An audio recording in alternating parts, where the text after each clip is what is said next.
Hemos encontrado un mensaje del futuro. Al día de hoy, me ocupo del análisis de los objetos extraterrestres en la NASA. Hasta ahora he analizado diversas rocas y materiales del espacio, y mi próximo gran proyecto es analizar muestras de suelo de Marte.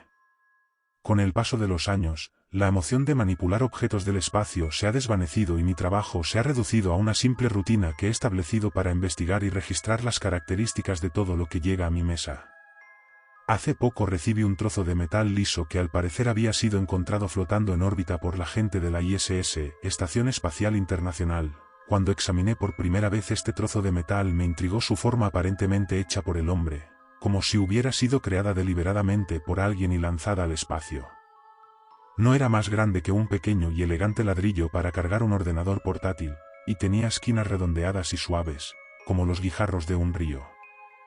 Fue un hallazgo interesante, y me entusiasmó examinar este objeto. Me sorprendió que nadie hubiera considerado que esto probablemente fue lanzado al espacio por alguien, porque había una probabilidad muy baja de que este artefacto haya sido creado naturalmente. Estaba dándole la vuelta en mis manos enguantadas cuando me di cuenta de que tenía una pequeña hendidura en el lado izquierdo. Mi ritmo cardíaco comenzó a acelerarse. Al introducir un trozo de papel en la ranura, todo el disco empezó a transformarse. El metal empezó a derretirse como el chocolate, y se moldeó en una forma totalmente diferente.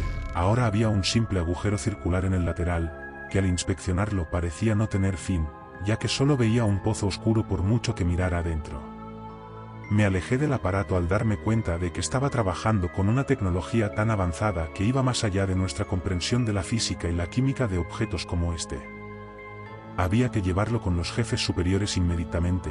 De alguna manera durante todo el proceso de sacar esto del espacio y llevarlo a mi mesa, nadie se había dado cuenta de que este exterior metálico escondía componentes tecnológicos en su interior.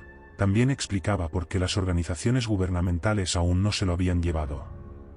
El aparato había dejado de moverse y permanecía inmóvil sobre mi mesa, mientras yo lo miraba fijamente. Por un lado, sabía que esto iba mucho más allá de lo que podía hacer. Por otro, una extraña y mortal curiosidad me impulsó a investigarlo un poco más. Tal vez pudiera averiguar lo que hacía. Me llevó horas superar ese desarrollo. Siempre que empujaba algo a través de ese orificio en el lateral del aparato, este empezaba a cambiar de forma rápidamente, hasta que el orificio se cerraba alrededor del objeto insertado, y se ajustaba exactamente a su forma. A medida que pasaba el tiempo me preocupaba cada vez más. Sentía mi cara caliente y las manos húmedas. Estaba a punto de llamar a mi jefe para entregar esto a los superiores antes de meterme en problemas, cuando se me ocurrió una idea. Después de meter en ese agujero desde bolígrafos hasta varillas de metal, decidí meter en el agujero un simple cable de conexión USB. Fue una idea al azar, posiblemente inspirada por el hecho de que lo último que tenía en el cajón era ese cable y era lo único que no había metido en el aparato. En cuanto introduje el conector en el lateral del aparato, este empezó a ajustarse a su forma y a zumbar de nuevo. Un fuerte pitido llenó toda mi oficina. La máquina no rechazó el cable y lo mantuvo dentro. Mi corazón empezó a latir con expectación mientras conectaba el cable a mi portátil personal. Di un salto cuando el portátil identificó el dispositivo como un disco duro. Se llamaba simplemente GS Drive. Abrí el disco, y dentro encontré un archivo y una carpeta. El archivo era una simple imagen PNG que representaba el logotipo de la agencia, y debajo revelaba lo que significaban las siglas, Agencia Espacial Mundial. No tuve tiempo de pensar sobre la existencia de esta organización, y en cambio, salí de la imagen para hacer clic en la otra carpeta. Alimentado por la curiosidad, tardé un instante en darme cuenta del tamaño de la carpeta. La carpeta completa tenía 6000 petabytes. Me recorrió un escalofrío. Llamé rápidamente a mi jefe y le expliqué lo que tenía encima. No pareció creérselo, pero prometió que vendría lo antes posible a quitarme el aparato. De alguna manera, el hecho de que estuviera a punto de perder este dispositivo, me hizo querer cavar un poco más antes de devolverlo. Sabía que estaba cavando mi tumba, pero el deseo de saber qué había dentro me había invadido. Volví a hacer clic, y comprobé rápidamente la capacidad del disco duro, 10.000 petabytes. Se me revolvió el estómago al darme cuenta de que ese pequeño disco duro tenía una capacidad superior a la de la Internet moderna. Solo la curiosidad me cautivó y me sedujo. Mi deseo de explorar este disco superó el miedo, y la ansiedad crecientes que se acumulaban en el fondo de mi mente. Debería haber entregado el disco a los superiores y dejar que se ocuparan de él. Muchas de las carpetas dentro de la carpeta principal contenían miles de archivos que eran todos tipos de archivo irreconocibles. Mi ordenador era incapaz de abrir o procesar ninguno de ellos, y por lo que yo sabía estos formatos de archivo no existían. Encontré más imágenes de diversos dispositivos, vehículos y armas que parecían imposibles de construir, y desafiaban las leyes de la materia. Sin embargo, no tuve que buscar mucho para encontrar una carpeta titulada Léame. Dentro, encontré un documento que detalla una noción inquietante y horrorosa, revela la existencia de la unidad, y porque está aquí, lo transcribo aquí para que lo leas tú mismo. Nombre del archivo, mensaje del 2299. No sé quién eres, ni en qué línea temporal existes, no sé qué fecha es para ti, y ni siquiera sé si eres humano. Como puedes ver, se trata de un intento desesperado de establecer contacto con el pasado. Necesitas conocer nuestros errores para poder evitarlos. En el transcurso del tiempo, la humanidad ha aprendido de la historia, pero nunca del futuro. Esto es, supongo, una oportunidad de aprendizaje para no seguir el mismo camino que nosotros. Durante el año 2050 hubo una segunda, se podría llamar, revolución industrial. Asumo que conoces la revolución industrial, ya que tienes la tecnología para abrir este archivo y leerlo. Esta revolución fue una revolución de la tecnología, un boom tecnológico masivo, acumulado por las décadas de innovación anteriores. Fue una época en la que diferentes descubrimientos de las décadas anteriores se unieron en la tecnología, y nos permitieron redefinir nuestros dispositivos para siempre. Muy pronto los coches autoconducidos fueron sustituidos por una red de centros de teletransportación, que te descomponían hasta los átomos, y te reconstruían al otro lado. No es que no hubiera accidentes, pero la medicina había avanzado tanto, que la muerte se había convertido en un concepto del pasado. Varios miles de personas comenzaron a vivir como mentes en robots humanoides. En los primeros años de desarrollo de esta tecnología, los ordenadores cuánticos fueron sustituidos por chips cibernéticos. Los edificios progresaron hasta convertirse en rascacielos inteligentes, que se extendían hasta el borde de la atmósfera. Ni siquiera perdonamos a los océanos, que pronto se llenaron de rascacielos y ciudades submarinas. Cuando la humanidad terminó de conquistar la Tierra y de deshacerse de toda su otra vida, se dio cuenta de los errores que había cometido. Varios países empezaron a destruir las ciudades, y a construirlas bajo tierra, para fomentar un entorno natural en la parte superior. No fue el cambio climático lo que acabó con la vida, no, eso se resolvió hace años. Fue la rápida pérdida de hábitat, a medida que la población se extendía más allá de la capacidad de acogida de la Tierra. Los únicos animales y plantas que quedaron fueron aquellas que solventaban las necesidades agrícolas que la humanidad necesitaba. Por desgracia no podían formar un ecosistema completo, por lo que el medio ambiente siguió sufriendo y rompiéndose sin solución a la vista, así que la humanidad se lanzó a las estrellas. En un breve lapso de 100 años, todos los planetas del sistema solar habían sido terraformados, desde el caluroso desierto de Mercurio, hasta los océanos helados de las lunas de Júpiter. La gente había encontrado la manera de vivir allí, la población siguió expandiéndose a lo largo de esos años y de alguna manera empezó a superar la capacidad de todo el universo. De lo que no se dio cuenta mucha gente al terraformar un planeta tras otro, es de que, no podían crear vida, no podían construir el entorno que habían destruido en la Tierra. Yo era uno de los pocos autoproclamados exploradores del espacio, como los exploradores del mar, en los días en que la Tierra era la Tierra. Nuestro trabajo consistía en encontrar más planetas habitables que pudieran ser terraformados rápida y eficazmente. Teníamos la tecnología para terraformar todos los planetas, pero planetas como Mercurio necesitaban mucho más tiempo y energía para transformarse, porque después de todo no podíamos mover literalmente el planeta de su órbita. Sin embargo, si nos dieran otro siglo, dudo que no fuéramos capaces de hacerlo. La tecnología experimental de los agujeros de gusano se había desarrollado un par de décadas antes. Las naves espaciales con esta forma de transporte incorporada se entregaban a cualquiera que deseara explorar el espacio en solitario, a millones de años luz del humano más cercano. Estas naves podían construir agujeros de gusano, hasta otro lugar determinado del espacio, y pasar a través de ellos, saltándose millones de años luz de viaje en el proceso. De este modo, la humanidad comenzó a expandirse de nuevo por el universo observable, como las grietas que se forman lentamente en el cristal. No encontramos ninguna otra forma de vida a lo largo de nuestra exploración, e imaginamos que estábamos realmente solos. Hasta que visité Cronos 42a.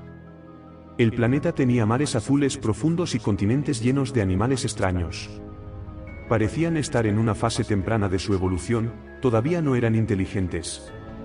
Cuando mi nave aterrizó por primera vez en el planeta, me di cuenta rápidamente de que la atmósfera era igual a la de la Tierra original, rica en oxígeno. El planeta era un duplicado exacto del ecosistema de la Tierra. En la inmensidad del universo, la estadística había creado un planeta similar, estaba muy lejos de la estación espacial más cercana, no había forma de comunicar mi hallazgo. No inspeccioné más el planeta, con cuidado de no perturbar el entorno, y evitar cualquier otra posible forma de vida inteligente, que aún no hubiera visto. En su lugar recogí muestras de la zona en la que había aterrizado mi nave, y me marché rápidamente, asegurando de esterilizar todo mi traje espacial en la sala de esterilización. Llevé las muestras al asentamiento humano más cercano y después la noticia corrió como la pólvora. Me convertí en una especie de celebridad, en un explorador espacial legendario que había encontrado una utopía para los más ricos, y lo que es más importante, había encontrado más vida en la desolación del espacio. Sin embargo, no fui el único que regresó al asentamiento humano más cercano, algo había sobrevivido a la cámara de esterilización y volvió conmigo. Se había extendido por toda mi nave espacial y a todas las personas con las que había contactado. Saltó de persona a persona, y se extendió rápidamente. A lo largo de todas estas décadas de innovación y avance de la tecnología, habíamos olvidado una cosa. Cuando la humanidad empezó a controlar el planeta, también erradicó todas las bacterias y los virus, asegurándose así de que nadie enfermara nunca. La medicina avanzó demasiado rápido para su propio bien, y con este crecimiento dejó un hueco en sí misma. Todas las plantas medicinales que se necesitaban para fabricar medicinas, se extinguieron al considerarse inútiles tras la erradicación de todas las enfermedades. Un simple virus procedente de un planeta a millones de años luz empezó a conquistarnos, igual que nosotros habíamos hecho con las estrellas, al igual que habíamos fabricado grandes redes de conversores de energía térmica y lumínica alrededor de las estrellas, esta enfermedad comenzó a rodearnos. El primer año, la mitad de la población humana murió, los síntomas eran simples, la piel del paciente comenzaba a ponerse lentamente azul, con el paso de los días cuando la piel se había vuelto completamente azul y se arrugaba, antes de que todo el cuerpo fuera incapaz de retener el agua, el paciente tendría una muerte súbita por deshidratación. Asentamientos enteros se derrumbaron en la anarquía, mientras la gente luchaba por la comida y los recursos, se formaron grupos militares y atacaron en masa, robando recursos y alimentos. Las guerras se estallaron, en la utopía intergaláctica que la humanidad había creado para sí misma. Nada podía impedir la propagación, ni siquiera sabíamos cómo se propagaba, ya que parecía hacerlo por todas las vías posibles. Los científicos que estudiaban a los pacientes, empezaron a morir y no había forma de estudiar el virus sin infectarse uno mismo. Los más ricos empezaron a comprar costosas naves espaciales para ponerlas en cuarentena, pero pronto fueron atacados al derrumbarse todo el orden mundial.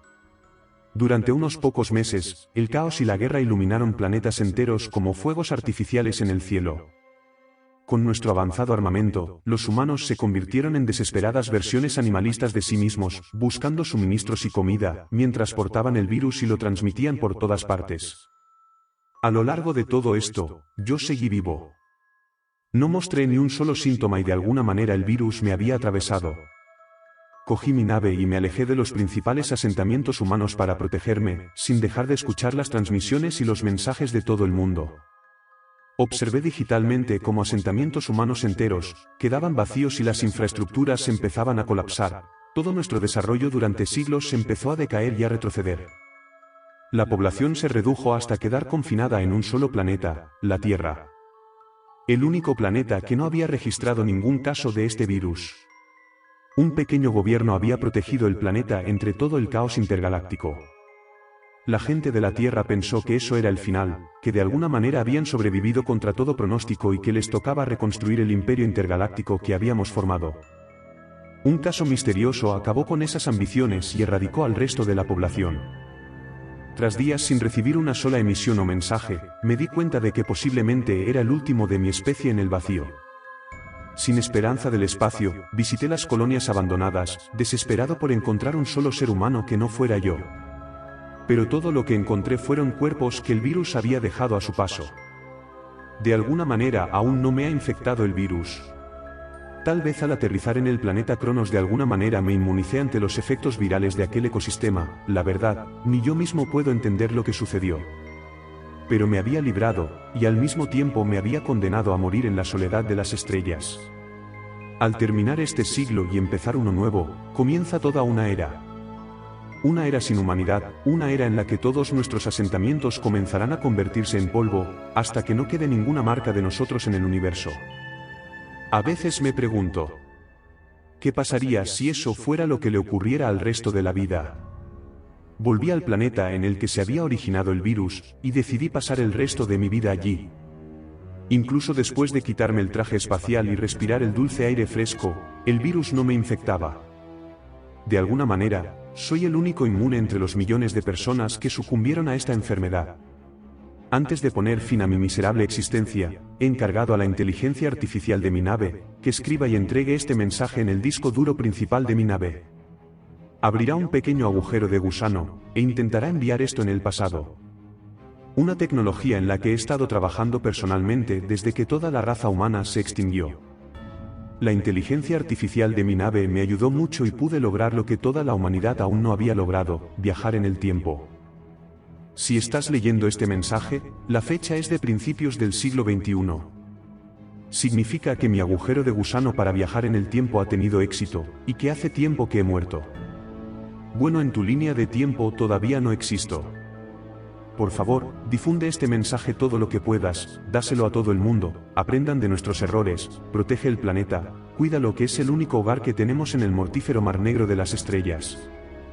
Mis ojos se llenaron de lágrimas cuando terminé de leer el mensaje, en el fondo sabía que era auténtico, le dije a mi jefe que estaba bromeando con él, y me llevé el disco para mí. Hoy comparto este mensaje aquí, antes de que lo borren y lo censuren. Si te gustó el vídeo, no olvides dejar tu me gusta, suscribirte a nuestro canal y seguirnos en todas nuestras redes sociales. Gracias por su apoyo. Buenas noches.